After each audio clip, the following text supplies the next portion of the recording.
That for fatigue, the best is to be quiet within and quiet without, and then you will feel that the strength is around you, and you can draw upon it, or it can run into you. That's what you read yesterday. There are one or two things which he gives here with regard to how to replenish the capacities and the energies that one requires for conducting the yoga. You see.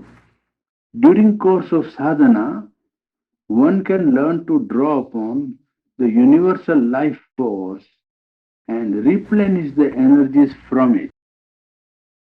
But usually, the best way is to learn to open oneself to the mother's force and become conscious of it, supporting and moving or pouring into the system and giving the energy needed for the work, whether it be mental, vital, or physical.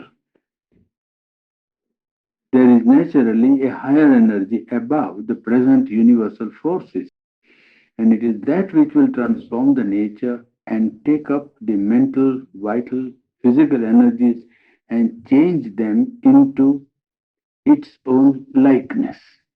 Now, here he refers to clearly two sources of replenishing energy. One is the universal vital force, and another is one that is above the universal vital force, a transcendent or a higher than cosmic force or energy which is available.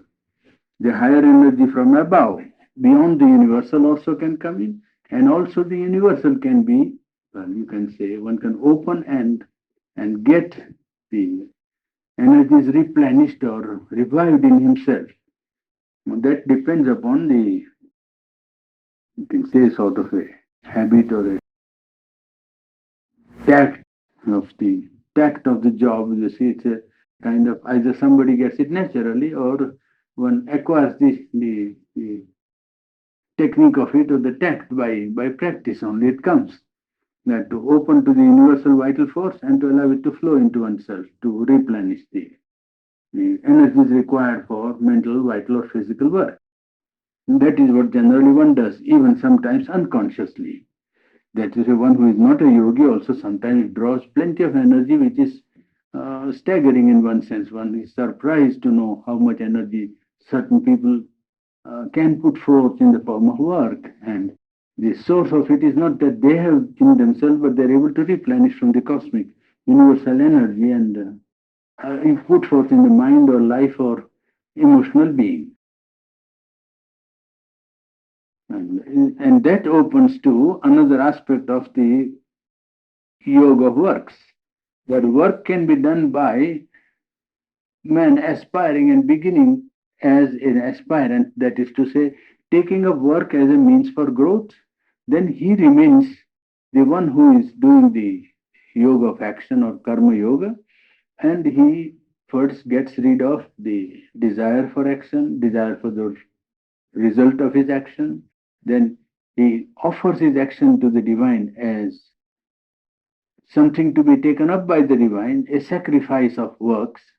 Then he tries to get away from the sense of oneself being the actor or the doer, the sense of ego of the doer. And that goes away when one realizes that he is fundamentally, in a sense, not the actor in the egoistic or personal sense, but that energies that are in him are given to him, really speaking, and they don't belong really to him in the individual sense. Then he offers more and more the energy of action or the even the starting of work, the initiation, the power of initiating action also is given over to the universal and the supreme power that is at work in the cosmos or in oneself. And an identification then takes place because all the time he is testing himself by samatha, means equality, equanimity, whatever the result, whether man may profess or man may feel that he is doing work without desire, means desireless activity, but there may be subconsciously or unknown to him, the desire element might be hiding. The test of it is that if under all conditions the mind and the heart and the vital being remain untouched, completely equal, sama, equanimity, that would be the test that desireless action has been successful. You see, that's how the test is given to the individual himself to know whether what he did was desireless or not. Well, will be tested by his own self if under all conditions he is able to maintain an equanimity in his mind, in his heart, and in his vital being. If no reaction takes place and he remains untouched and unmoved, that is a sign that he did act without desire. In the same way, in the giving up of the initiation of action or in breaking the sacrifice of works, also the offering may be on any level where the work initiates. If the work is of mental type, then the sacrifice or offering into the fire takes place on the mental level, or it might take place on the emotional level. The offering is done, and whether it is successful or not will be known equally both by an equanimity and also by, well, the clarity with which one sees the reading of the result or play of forces.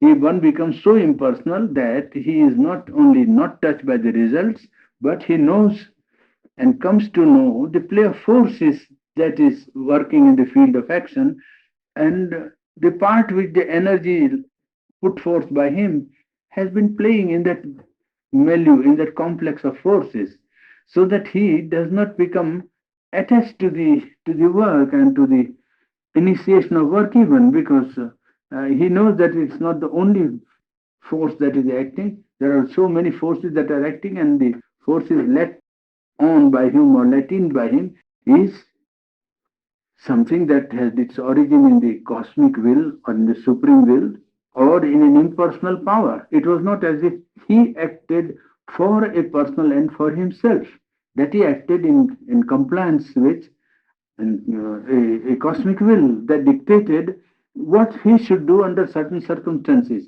Now, how to refer to the supreme will under all conditions, that is one part of karma yoga.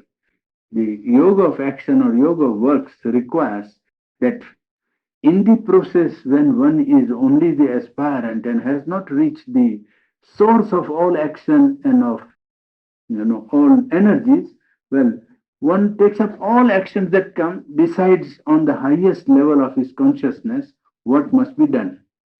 When he is aspiring, he doesn't know what is the divine's intention in him. So what he does is to put himself in the position of judging what he must do. And in deciding what he must do, he does not decide by remaining on the lowest level of his consciousness, but by rising to the highest possible level of his being. Supposing in a situation one is faced with a question whether a certain action necessitated by sense of duty, duty to the family or duty to the country or duty in an ordinary common sense of the term, whether he should do what commonly his duty would require him to do.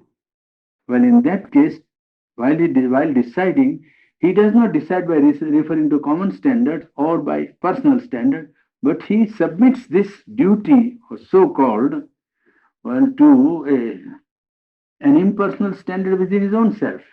That is to say, supposing I don't do what my duty would want me to do, or what social idea of what is proper wants me to do, or what up till now my way of living or way of thinking would want me to do. Up till now, I have been thinking or doing in a particular way. So, what I would do if I was guided by the line of thought, line of conduct that I have been following. If one finds that the line of conduct he was following was only subjection to desire, subjection to ambition, or a movement of ego, then he withdraws his sanction from there. He doesn't decide then in karma yoga. You see, the point is that in karma yoga, in yoga of action, you have to surrender all your actions. Now, which actions you will do, because in the beginning one does not know what is the divine decision about his action. What action the divine decides for him, he doesn't know. He knows only his own mind. And up till now, he has been acting on certain, well, impulses, ideas, values of life. Now, in those values of life, 9 out of 10, he has been acting under desire, ambition, or ego. When he decides, when he practices yoga and offers his action as a sacrifice to the divine, then he finds out that he has been doing his action according to law of desire, law of ambition, or law of ego. So what he does is to rise to the highest standard in himself and decide afterwards when he becomes karma yogi. When he begins to practice karma yoga, yoga of action, a decision for taking up action comes before him. How does he decide whether to do or to reject? He decides by standing on the highest level of his consciousness and taking up a decision. He does not decide by standing on the level of his desire or his ego or usually what he had been doing. No. You understand? It is a yes. Because people think that indiscriminate offering of karma, whatever one is doing, one offers. If one offers sincerely, he will be made cognizant of this process in himself. If one does the offering even of most ordinary, not mechanically but consciously, conscientiously, so to say, with awareness, he will be told that he has not been doing offering. Because that which is done under the guidance of ego and desire cannot be really offered. You understand? It is not worth offering. Supposing a man, people used to ask here this question that I am offering everything to mother, even whatever is bad in me. Shendu said that that is exactly wrong on your part because when you know that it is bad, it is not worth offering. It doesn't deserve to be offered. It is to be rejected outright by you. You must reject it because it is not what you yourself don't feel good. How can you offer it to the divine? It's not. What you think is bad, this is wrong or impure or something not good, egoistic or that. How can you offer it to the divine? If you don't know and you go on offering, and if your something in your offering is sincere behind, you will be made to know this thing that this is not right. So in deciding, some people often are, brought face to face with what they call difficult decisions to take. Take the case of this lady who came from Los Angeles. Now she thinks that she must look to her mother. Let us take, without naming, you see. And she wants to have her spiritual life. Now she will say how to decide. There are thousands of cases in which this kind of decision, taking up a service or a job, doing something independent, following some line of, profession.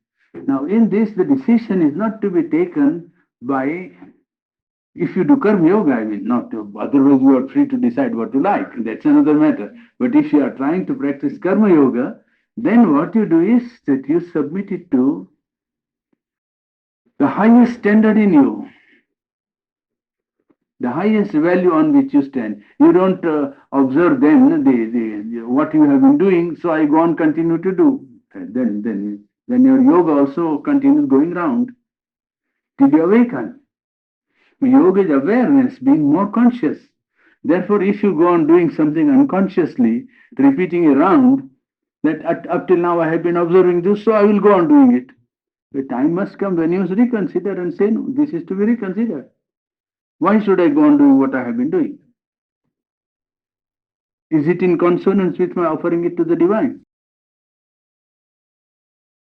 Yeah, if you feel and if you come to know that this should not be or cannot be offered, naturally then the question does arise, how can you have to rise to your highest point in consciousness and decide? Some idea of right, some idea of truth, some ideal of values you have evolved. And you must stand on the highest value and take up a decision. Must not take up value on the current either habitual way of doing or social idea of what is proper or some up till now held values of mind or ethics.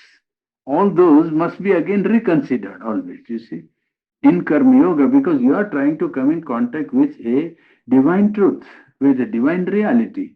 And then coming in contact with a divine reality, if it is to become real, then there must be a real contact. And real contact can be only when what has been going on in the realm of ignorance is understood as something to be reconsidered and the reevaluation is given to them so that you do not flout social values if they are wrong, but you don't allow them to dictate to you. You see, you don't allow them to dictate to you. What is proper or improper is not what society says or what somebody else says or what a group says. Well, you decide by referring to insight, you see. But that thing one has to learn in the practice of karma yoga, yoga of action, that the nature of action is not an action which satisfies individual desire or need or ambition or ego or selfishness, but that which embodies the highest conceivable value. Second thing is that it does not take cognizance necessarily of current outside collective or social values or social standards of conduct or judgment. You see, it observes them so long as they are good for society. But as far as it touches the yogic life, well, social standards and social values are also submitted to an inner standard. They are not regarded as if they have to be observed because they are social. Even the third standard which man adopts, you see, there are four standards of conduct in life. If you observe when actions that are done by individual and collectivities, you will see that they proceed on four standards. One is the one is the personal standard, standard personal need and desires and impulses. You see, impulses, etc. Second is the collectivity, standard of the collectivity or good of the collectivity. You can say good of, you see, life of the collectivity or values of collective life. Third is ethical and ideal standard. Ethical and ideal standard. And fourth is the spiritual standard. You see. Now it is the karma yoga requires one to rise to this fourth. You see, most people or majority of mankind is, well, you can say this. Majority lives under the personal and the collective, standard. That is to say, they submit themselves to the yes. What is that number three? Ethical? Number three is ethical and idealistic, I think. Is it not? Ethical and idealistic, yes. Ideal standard, yes. Ideal values or standard. See, there are four standards which one adopts in life. And the personal worker in the karma yoga is only a center of deciding what the cosmic consciousness is really wanting him to do. We did not, that will come a little later. Let me finish this point. That there are four standards of conduct. One is individual, and secondly is the collective standard. The third is the ideal and ethical standard. And fourth, which is the divine law of nature or the spiritual law. You see, the spiritual law of deciding the standard of conduct. Now, man starts with the first and the second because man begins almost like the animal consciousness, you see. And it is necessary so the vital existence, the first law of impulse and desire and needs, you see. He requires it for his animal existence and vital life. And he begins with that.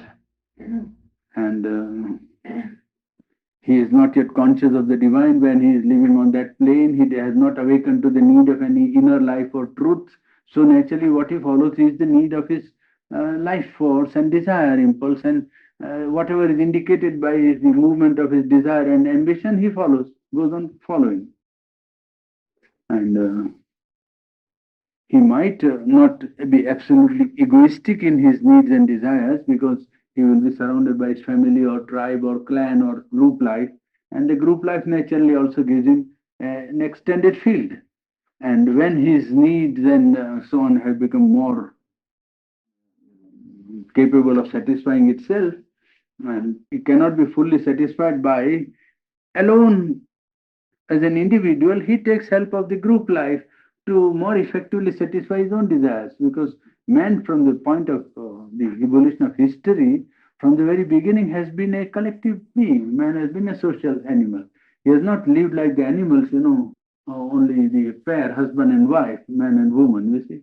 He has been living in a social life all along. It may be very primitive society, but he has been living a group life. Some standards of life, ideas of good or right or wrong or proper and improper have been working in group life all along human existence. So the personal law is covered by this, law of the group, collective life. And it appears at first sight that this collective law is quite good because it makes him unselfish.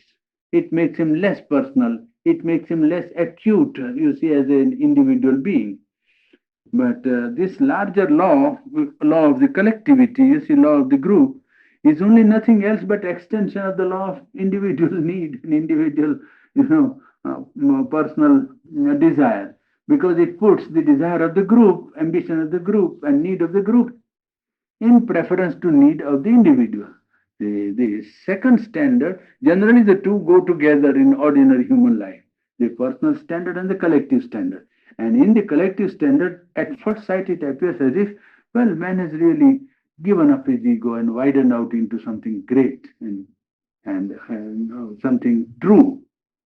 It is not, it is something great in the sense that personal desires have been subjected to collective desires or needs or ambition or impulses.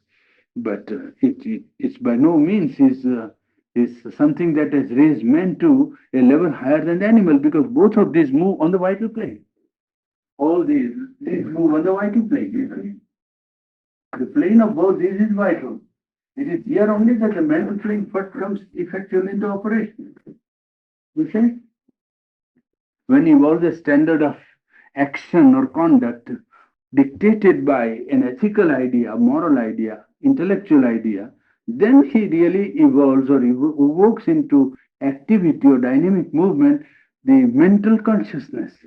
Otherwise, normally the person and the group move in a vital life of desires and satisfaction of impulses and needs. So that because the collective law is wider, the consciousness which collectivity embodies is not a higher consciousness. Consciousness is only vital. And it helps the individual to grow to some extent, to control himself, to be less violent, to be, what might be called, accustoms him to put some sort of control on himself, the collective group standard. But it is by no means perfect, you see. Social need is the obscure beginning of morality. You see, moral life begins from the need of society because society goes on moving only on the plane of desire and interest and its own fulfillment of ambition. The individual first submits. After some time, he finds out from within himself a center of reference. The individual feels within his own individual consciousness a point of reference. And he finds that what society says or wants him to do or dictates as a value is not right, is not true. You see, this finding out of the new center of reference within the individual is, in actual action, the progress of man from his vital interest and desire soul into mental, intellectual, and ethical life. You see, that is how it begins, especially on a collective scale. But it is not the group that feels the need of referring to it. The group has no such center to refer to, in fact. It is the individual who, there is a country in which, untouchability is the social value. That certain class or group is regarded as untouchable by birth. Now, this can go on for 600 years, 500 years, 200 years. Collective. Now, you say it is some individual who awakens to the need of referring this to his inner soul, conscience, you can say, his idea, his mind, his principle, his philosophy, his belief, his morality, whatever, an inner standard or inner point of reference, inner center of reference. And he finds that this is wrong. Now, what he does is that he first of all tries to see what he can do. And he might be crushed, he might be persecuted, he might be killed. There is many possibilities. But when this reference has been made, then a standard of conduct which is superior to the vital animal consciousness of man has come into being. A higher standard has already come into being, which makes man superior to his vital animal life. It makes him enter clearly the mental life, you see. And that is the first privilege, as we say, of the human being, or mental human dignity, you see, rises to that. And this, he has been from beginning a social animal, as we saw, and two impulses working in him we see from the very beginning of man's growth. One is individualistic, other is communal. A personal life and a social life. You see, this, and the social law, when it is accepted, has advantages and disadvantages. Advantage is that he is able to put his crude, impulses into some kind of control and law. Sort of violent movements are checked, and he is able to contribute something to the growth of the collective life and its standard. Disadvantage is that this social standard or social value, social law, imposes a standard of conduct from outside on the individual, while growth really means growth from inside out. The growth must be from within. What social law does is to dictate conduct from outside and try to make people good by dictating from outside. Well, that is the disadvantage of this law. And that brings you to the philosophy of all social philosophies, or philosophy of collective life as it is current today. See whether the individual must be subjugated or submitted to the group, or whether the group must dominate the individual, or the group must be allowed to crush the individual, or the individual how to protect the individual, or the individual must flout the group, and so on. That brings you to the current ideas of social reconstruction, including communism and socialism and all kinds of collective philosophies, social philosophies that are at work. And there has been a mistake in some quarters in thinking that collectivity is almost sacrosanct. You see that collectivity is something holy because it is collectivity. There is no such thing, because collectivity is composed of individuals who are by no means perfect. Very often it is the sum of imperfections of the individuals. So that collectivity cannot, because it is vast or big, claim a greater, right to a greater perfection. It cannot. It has to admit that collectivity is essentially imperfect and sometimes less than the height of the individual. And it is proved in history often, more than once, that whenever this collectivity by its very constitution is conservative, a status quo, continue things as they are, that would be its impulse, is it not? It wouldn't want to change. Society or collectivity is conservative, is status quo, is continue things as they are, and laissez-faire, as they say, you see, let go, things continue, things are going on. And it would want that it must grow at the expense of the individual. If the individual allow itself to be crushed, you see, it would try to live on the individual, and the result would not be very nice for the collectivity, because after some time, after a generation, the life of the collectivity will be starved out completely. The collectivity will become absolutely unprogressive and will become stagnant, because all the roots of real progress are contributed to the collective by the individual taking up the banner of progress. Progress and change and revolution has not been done by collectivity at any time in human history.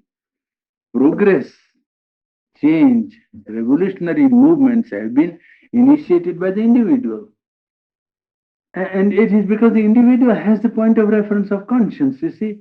And when he finds the collective values wrong, well, he refers to the inner standard and evokes from within him a power which can flout the pressure of the collectivity. He creates from within himself a force which can stand up against almost the crushing power of the collectivity. And he has one advantage that as he has a conscience, he can evoke that conscience in either a minority or a majority of people around him. If one individual raises a voice of revolt, well, there might be that other people also feel the same appeal and he might get a little support. That is how the third standard of conduct comes into existence, you see. Yes, the individual desires free. You can say, well, if you leave the individual free, he will go on fulfilling his desires and impulses. To that, Sherando says that even left completely free, it is the freedom that ultimately secures the right movement of the individual. But if you crush his freedom, then collectivity itself will have no roots. The very roots of collective progress will be cut. The moment you crush the individual, the collective will be starved out of those elements that could have made the collectivity itself progress, because progress comes from the individual. And so, even if the individual is left completely free to seek fulfillment of his desire, it is that freedom which will mend his, going wrong and ultimately bring him to the right path, so that he would be able to contribute to the growth of the collective life. And to stifle that individuality in man would be, he says, the stifling God in man. Because that is the center that is really at work even behind his desires. That's what we have studied in Life Divine and in psychology. The psychic being, you see. So that the stifling of the individual would be the stifling of the divine in him, in man. So even at the risk of some mistakes or wrongs being committed by the individual, it is necessary and good that his freedom should be maintained. You may not give him freedom in which he may be able easily to do any wrong to society. The danger of one individual running riot and ruining society is far less than the danger of collectivity exerting its pressure to crush the individual, because the power of the collectivity is immense. An individual, supposing he is bad, wrong, and goes absolutely, you know, antisocially, antisocial constitution of individual cannot completely break the integrity of society. It cannot. The individual has not that much power, you see, but the collectivity can all the time crush the individual, because the pressure of collectivity is too great. It's like a mechanical pressure, you see. And it can prevent the growth of the individual to its highest spiritual height by giving rise to values and by dynamic pressure of its values, so as to crush the initiative of the individual. This very often the collectivity does. This striking example is Nazi Germany. All Germans were not Nazis, I know. I mean, they were not Nazis, I know that for a fact. They did not subscribe to Nazism. But they were not strong enough to, they couldn't refer to the inner standard like, who was he? Mueller, is it not? Yes. Mueller. Huh? Max Mueller? No, no. Minister. Yes, minister. You see, the man who was killed. He died. Yeah. He died a martyr. You see, yes. Drop Miller. There was a name that came. Mueller was one. But how many people rose? Well, if there were 20 people like that, perhaps Nazism would not have been easily successful. They would have found, these 20 people could have found each 200, 500 people to follow them, you see. To risk. It is a risk, it is no joke. Because when you stand on your conscience, you stand on the God within you, and you might invite martyrdom. Earnest Müller, yes. Ernest Müller. Ernest Müller, that's the name. You see, yes. Mm. Now the people could not oppose and could not say what they felt or act according to the inmost conviction. They thought that if they did so, they would be risking. And so they passively allowed a small minority to carry away and act or masquerade as a majority. Even in a free democracy, the majority that comes and rules, well, is only in a majority name. You see, it is really, if you analyze the whole working of a free democracy, well, there also it is really minority that comes to the top. And it's not majority in the strict sense of the word, but because it is done under freedom, consent, and with what you call free, it's left with a free will. I mean, that constitution allowed to act with the free will and consent of the people. That is the real point. That people allow it to be done, knowing it. But if it was imposed, then it would be just like Nazism or something similar to it. But because people willingly subscribe to it, well, it is done with their consent, so it doesn't matter, and they don't complain. But fact remains that collectivity, by its size, does not add to its being more right than the individual. In fact, the individual has to revolt and set the balance right. The individual, when he reacts, calling a new and higher principle into existence, the law of natural instinct is on one side of personal life, the law of collective satisfaction and communal standard is two. He invokes an impersonal standard. He does not refer to his personal satisfaction and personal impulses. He does not take into consideration the social needs and social, interests. When he finds that there is a clash between his own inner conscience and a social standard, he does not act upon individual need and individual desire and impulse.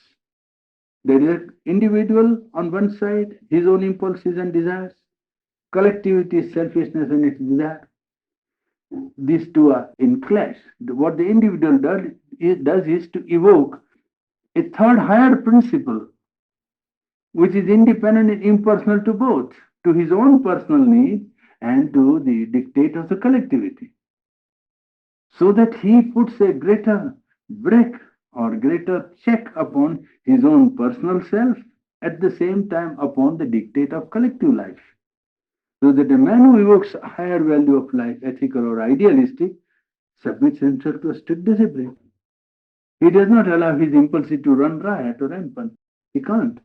You see, that is where he himself outlives the vital animal formula and compels by his resistance the conscience of the collectivity also to rise above and outside social interest and vital drives. It makes the society also compelled to that change. So that is how he himself progresses towards a mental law by the mind that seeks for a light, for a rule of conduct, for what is right, and so on. And the moment he becomes powerful, well, man has already moved from the vital and material into mental life. Now, this is regarded by many as the highest standard which man can reach moral, ethical, intellectual ideal. And there where Shirlu comes out and says that this, though a stage of development from vital animality and personal interest and the ambition of collective life, is not the ideal for man. For action and for work, ethics, idealism, morality, social justice, or principles, as he recounts here some of them, that the triumph of morality, which dictates justice and love and reason and fair play and service and all kinds of ideals which mind and morality gives to man, intellectual idealism or ethical vision of values. That is regarded by many as final today. And that is where the question of ultimate fulfillment fulfillment of man comes. Whether the fulfillment of man's existence on earth is to be in realizing an ethical idealism. Is man bound to remain or bound to become ideally ethical being? In other words, the whole process of evolution, the whole labor of universal energy or force that is at work, creating this whole curve of evolution, whether its end and culmination is to produce a moral individual. That is a question. Question is not whether morality is good. Nobody questions that morality is good, or nobody questions that ideals are worth following and should be followed. Question is whether one can call a full point at the process of growth there. That is where Sri Aurobindo comes out with a difference. And he says that this is a temporary standard necessary for growth, and one has to observe and must observe this idealistic stage because it's a stage of growth from the animality to humanity. But it becomes a fixed internal standard, and it brings into activity the thinker and the moral man in society and in life. They have done a great service to mankind by evoking the conscience of even of collectivity. When the individual has risen to the heights of his moral value, he has not only succeeded in evolving to a good intellectual or mental stage of development and become an evolved human being, but he has also raised this conscience of the collectivity by making them feel the sense of justice, sense of equality. He has evoked in collectivity the need of carrying out in life, collective life, justice, equality, democracy, or freedom of thought, freedom of association. Now, these things, the individual, when he took up the standard of revolt, has succeeded in imparting to the collective conscience of man. That is a positive, contribution. Because the first two make for self-preservation of man, and the third one brings it the impulse of self-perfection. And that points the direction, you see. These two make for self-preservation. On these two planes, the impulse is self-preservation either of the individual or society or collectivity.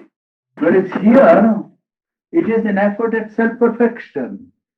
And then what one has to decide is whether self-perfection is ethical intellectual idealism, or values which men have made current, or something more. Is the process of self-perfection complete with ethical idealism or ethical values evolved by either the individual or the collectivity? That is a problem. Yes, from self-preservation, man has been trying to rise to self-perfection. And this self-perfection is the greatest triumph of the thinking mind, this effort at creating the impulse of self-perfection not only in himself but in collectivity. And I pointed out to you that this society has ceased to be instinctive now, he ceased to be primitive now, ceased to be living in a condition in which injustice was raised to conventions of social life. In fact, you see, tyranny had become a law almost in some societies.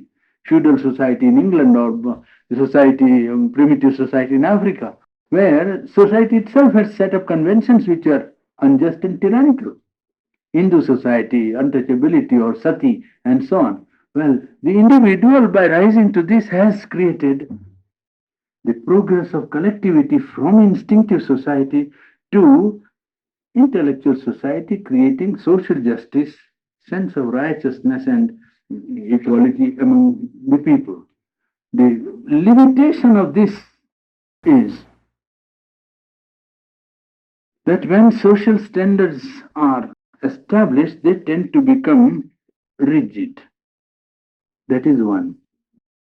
And when it becomes rigid, well, it tends very often to a fanatic, one-sided outlook, a lopsided, understanding of man's perfection. Given a man who is, taken up with the idea of, say, removing social injustice called capitalism, then what he will do is to completely go over to other side and do great injustice to capitalists. You see? You will see that these ideals that are, if as soon as they become absolute and final and fixed and rigid, well, they tend to become very often fanatical. Secondly, become very one-sided. And thirdly, the greatest difficulty is that it cannot be carried out in that absoluteness in human life as it is constituted.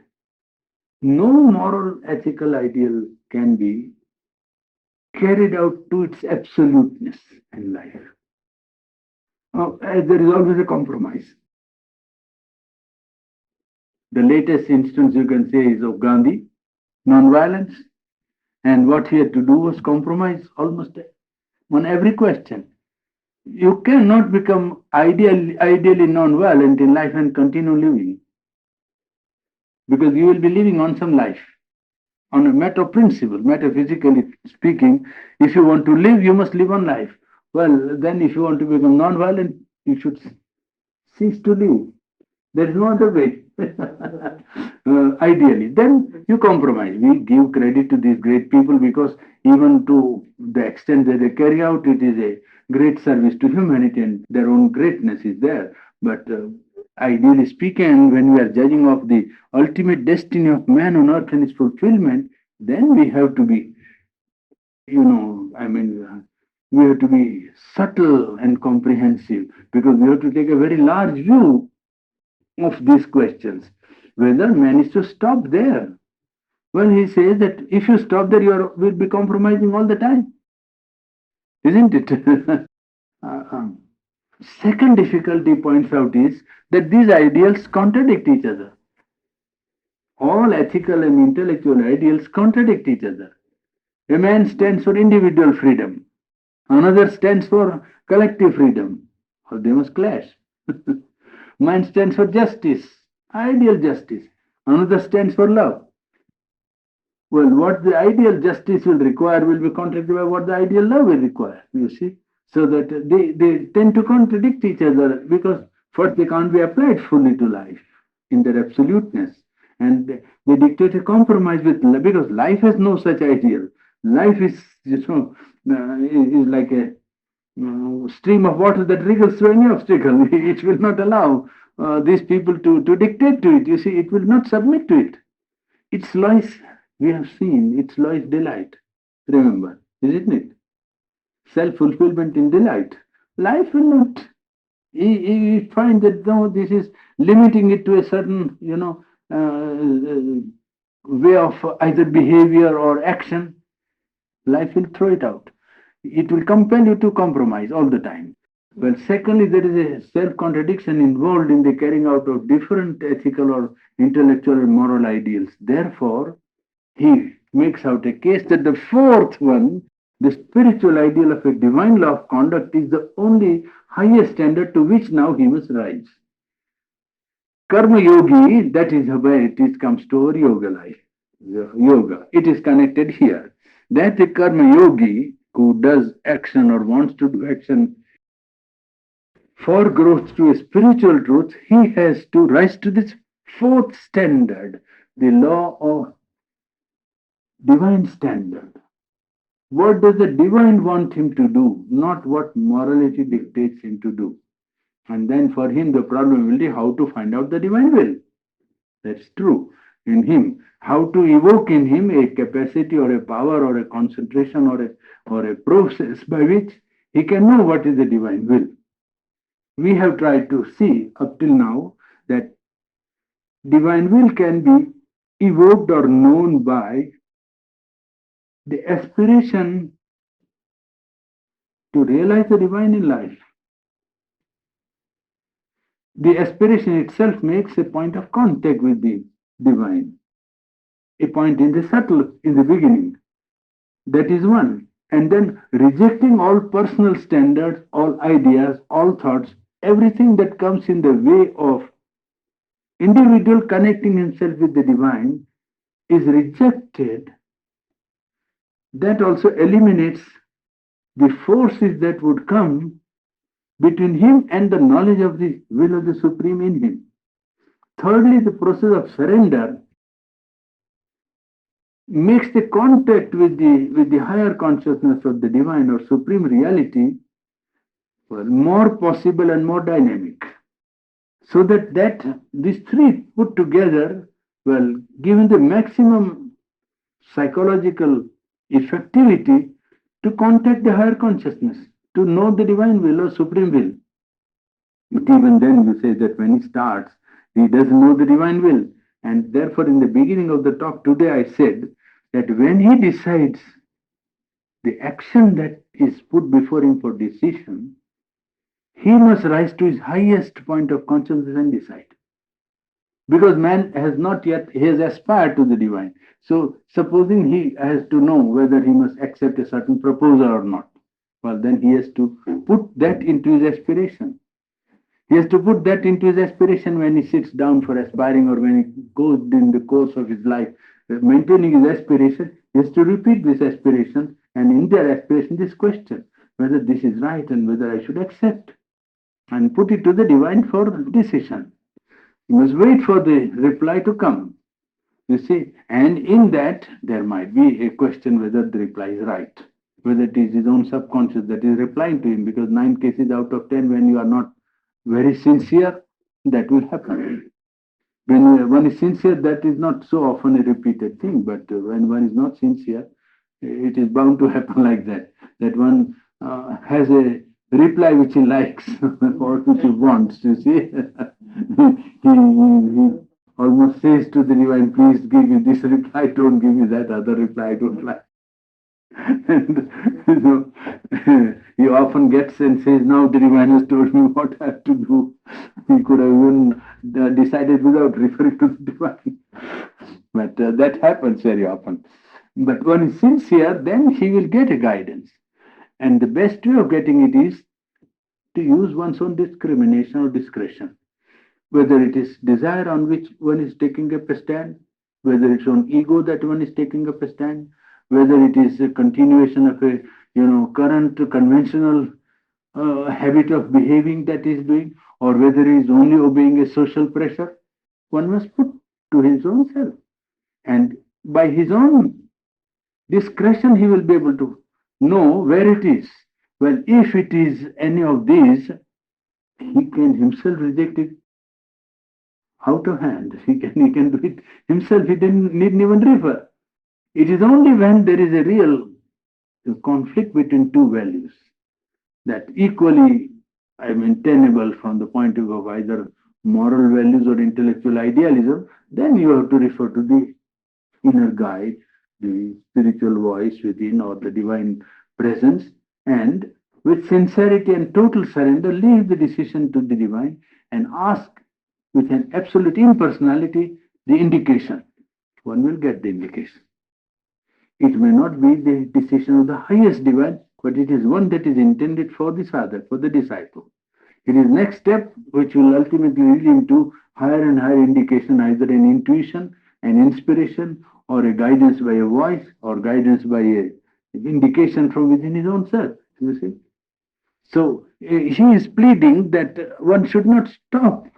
One can pass through this period of ethical development because that imposes good self-control on the vital being, disciplines oneself, makes one capable of sacrificing for high ideals, which is a good quality to acquire. But one shouldn't make it a point to stop at ethical, progress, because ethics is, first of all, not possible of being absolute application in life, and secondly, they contradict each other. And the fulfillment of man lies in self-exceeding, going beyond the formula of his present constitution and bringing into dynamic application a divine will in his life. And to know the divine will, the karma yogi, the one who wants to do the yoga of action, has to refer to the divine by aspiration, rejecting his personal likes and dislikes and his prepossessions and preferences of mind and opinions and social conventions, and has to surrender and invoke or evoke from the divine the right guidance.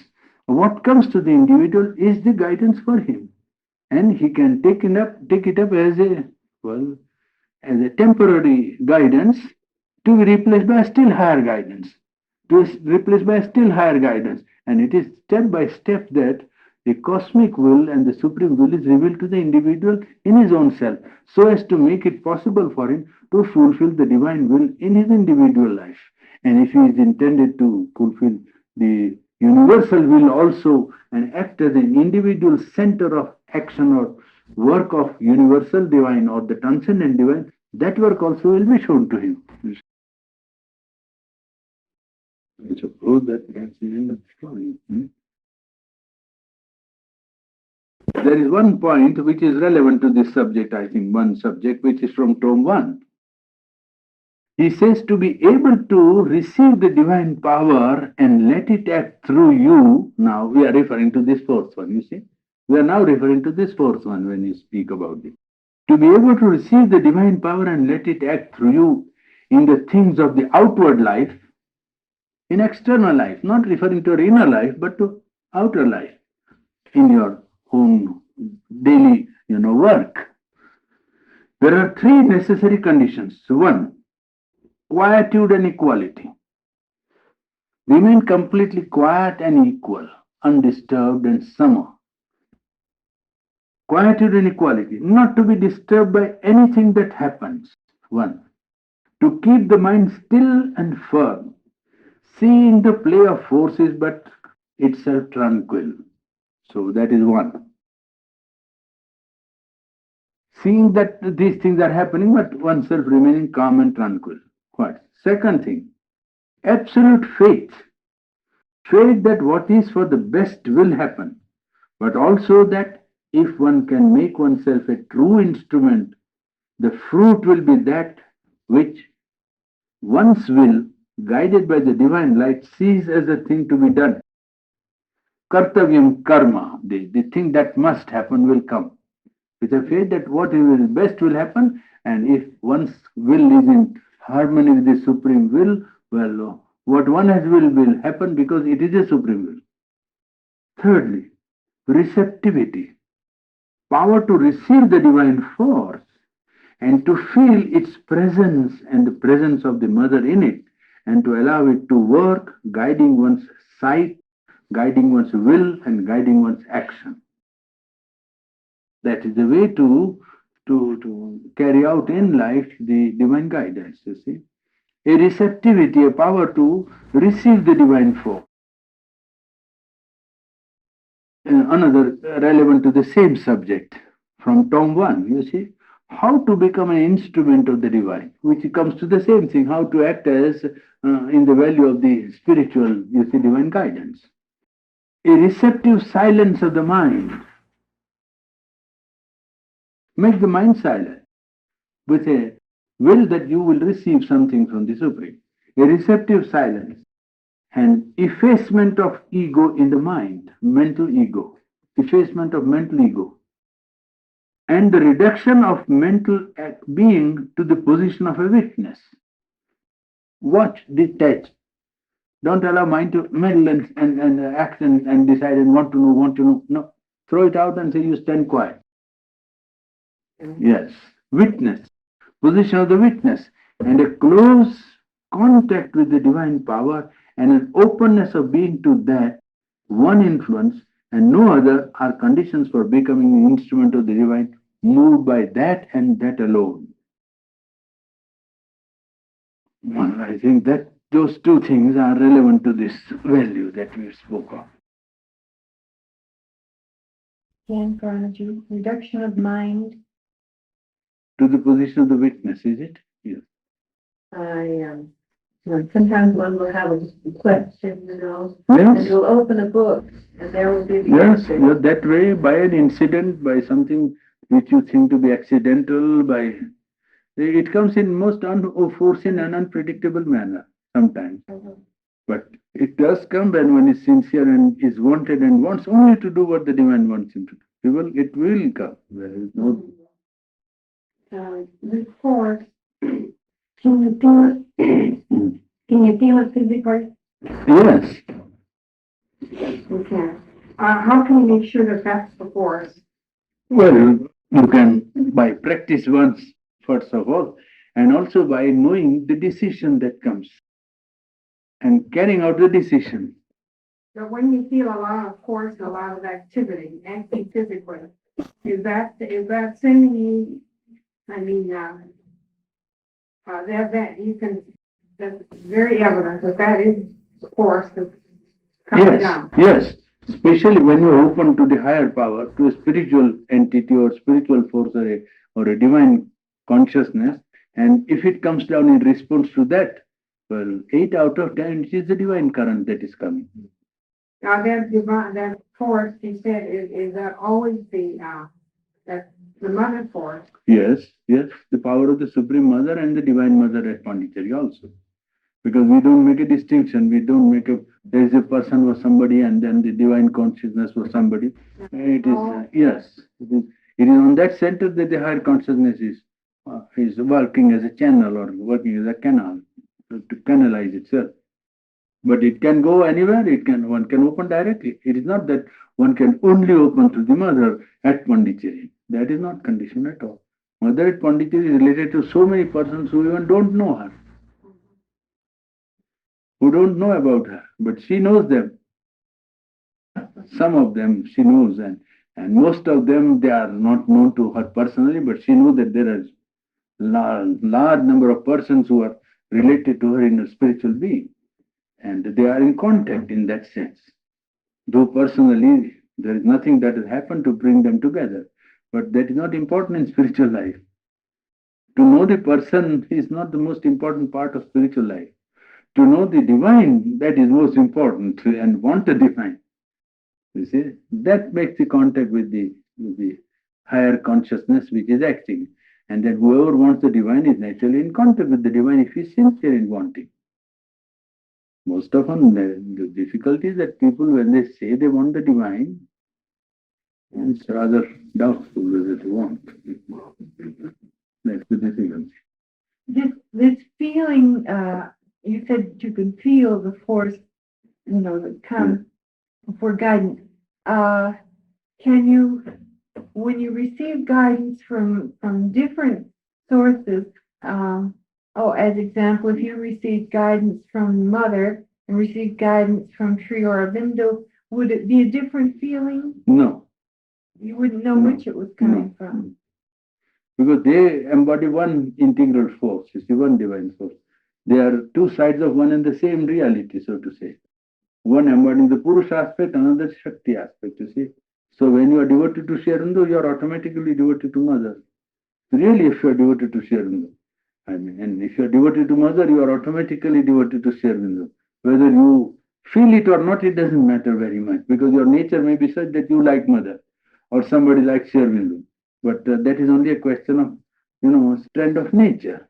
It does not make difference in the contact or the fundamental, approach. It is the same thing. Really speaking, our own work is interested in spiritual life. And so, whoever it is, X, Y, Z or ABC, it's not important whether they really want the divine consciousness. She's interested in them and in that work. Whether she knows whether X has received or not is not her whole function is restricted to contacting all those individuals who want really the divine. Without knowing names, she can contact them. Because this idea that name must be known is very mental idea of mind. And it doesn't have any relevance in spiritual life. Because name is not important in spiritual life, really speaking. But if I say that, people will not understand. So we don't say that thing. Name or person is not important. Consciousness is important. That's all.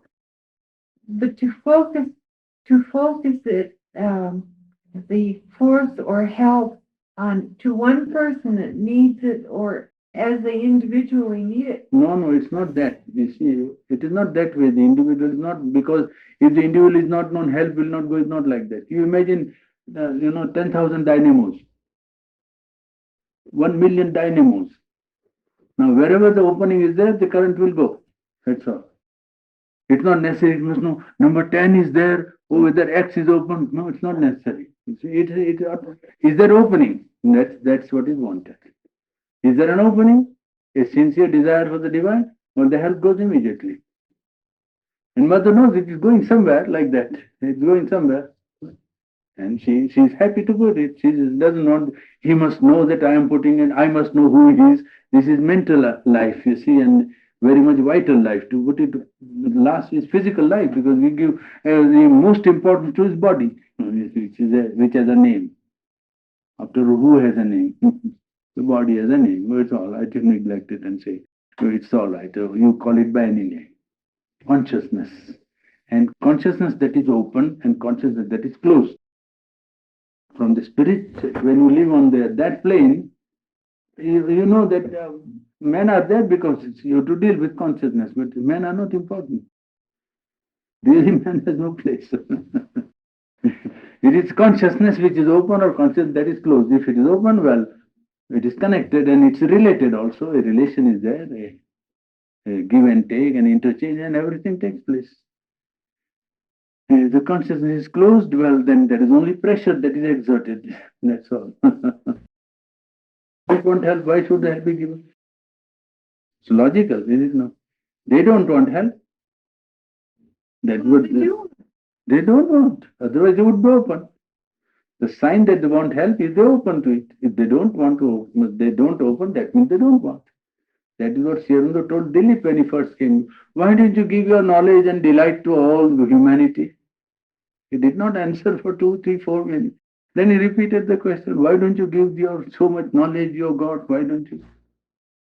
After 4 or 5 minutes, he says, have you inquired whether they all want knowledge? What if they want to satisfy their desires and they want money and property? How can you give them knowledge by force? There is freedom to remain ignorant. This idea is again moral, mental idea that one must rush out to save everybody. You can't save a man in spite of himself. He must want to be saved, is it not? He must give a point d'appui, as they say in French, point of support. That's something to begin with. Then you can do something. Otherwise, you can't do anything.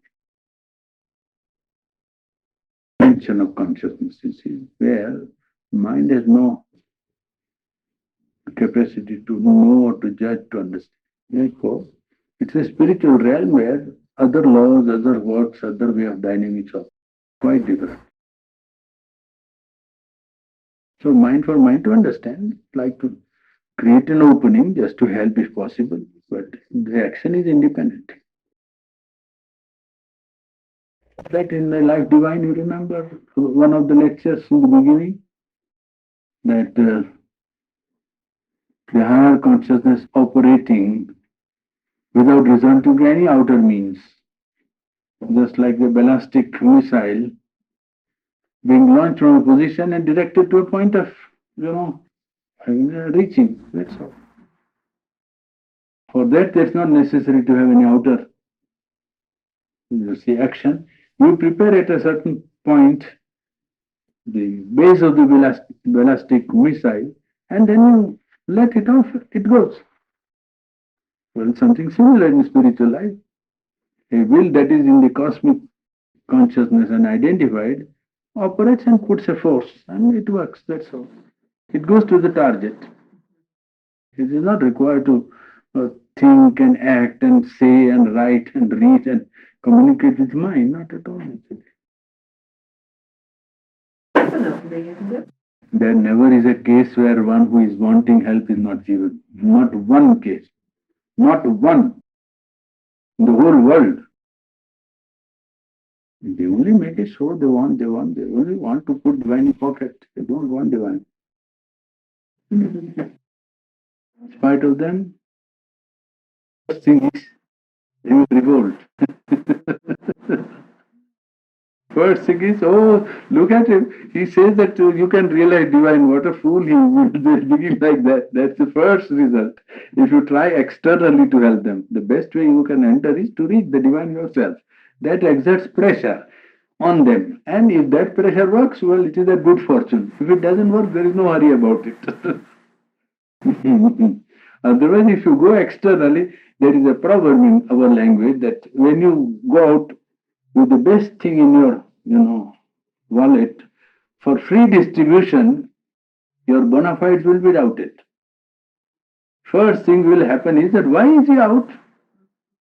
Why is he telling all these people that there must be something? You'll never be accepted. So the best is to keep off. India like that, you see. Very funny, I was laughing. And pulse here for free distribution. And he said that I'll give to those people, let them take. So he gave to 5 or 10 villagers and so on. Then when he did 10 or 12, the other fellow said, why is he distributing now? What is it? Take care, there may be something inside. We don't know. You see, otherwise, why he comes out freely to give like that? Since when he became so generous and so on. So you see, you start to get the moment you begin to do like that, humanity. Somebody came from Delhi and I gave him such a crushing reply that I never given to anyone in my life. Because he, 1 week he stayed and went on, battering, hammering. You're not serving humanity, you're not doing this, you're not doing that. I said, which humanity you want us to serve? Which? These animals, these rogues, these people who crucified Christ. That is humanity, and you want us to save that? No time for that, I said. This is humanity. That is man. If we serve, it is the divine in man, not man. If we serve, but we serve the divine in man and not man, because man, as he is like beast, he's an animal. He's worse than tiger and serpent. So he kills a good man for nothing. He has committed no crime. That's the only good thing man does. Therefore, best is not to disturb his ignorance too much. If you disturb him, and that is what I think this, what is his name? This English writer, George Bernard Shaw said about Gandhi's death, when Gandhi was killed. Bernard Shaw actually said, now you see how dangerous it is to be great.